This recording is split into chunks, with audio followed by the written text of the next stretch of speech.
യുഎഇയിൽ അടുത്ത അധ്യയന വർഷത്തിന് നാളെ തുടക്കമാവും. വിദ്യാർത്ഥികളെ സ്വീകരിക്കാൻ സ്കൂളുകളെല്ലാം സർവ്വസജ്ജമാണെന്ന് യുഎഇ വിദ്യാഭ്യാസ മന്ത്രാലയം അറിയിച്ചു. യുഎഇ പാഠ്യപദ്ധതിക്ക് കീഴിലുള്ള വിദ്യാലയങ്ങളിലും ഏഷ്യൻ ഇതര പാഠ്യപദ്ധതിയിലുള്ള വിദ്യാലയങ്ങളിലുമാണ് നാളെ അധ്യയന വർഷം തുടങ്ങുക. വേനലവധിക്ക് ശേഷം രാജ്യത്തെ സ്കൂളുകളെല്ലാം കുരുന്നുകളെ സ്വീകരിക്കാൻ ഒരുങ്ങിയിരിക്കുകയാണ്.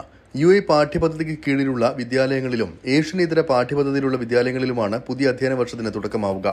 നൂറുകണക്കിന് വിദ്യാർത്ഥികൾ ആദ്യാക്ഷരം നുകരാൻ പുതുതായി സ്കൂളുകളിൽ എത്തിച്ചേരും.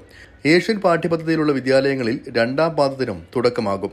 പുതിയ അധ്യയന വർഷത്തിന് സുഗമമായ തുടക്കം ഉറപ്പാക്കാൻ സുരക്ഷ ഉൾപ്പെടെയുള്ള കാര്യങ്ങളിൽ ഉറപ്പുവരുത്തിയതായി വിദ്യാഭ്യാസ മന്ത്രാലയം അറിയിച്ചു. 5000-ലധികം സ്കൂൾ ബസ്സുകളിൽ പരിശോധന നടത്തി സുരക്ഷ ഉറപ്പാക്കിയതായും അധികൃതർ വ്യക്തമാക്കി.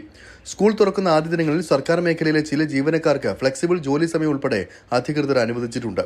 സ്കൂൾ തുറക്കുന്ന ദിവസം കുട്ടികളെ സ്കൂളിൽ എത്തിക്കുന്നതിനും തിരികെ കൊണ്ടുവരുന്നതിനുമാണ് ഈ ഇളവ് അനുവദിച്ചിരിക്കുന്നതെന്ന് അധികൃതർ വ്യക്തമാക്കി.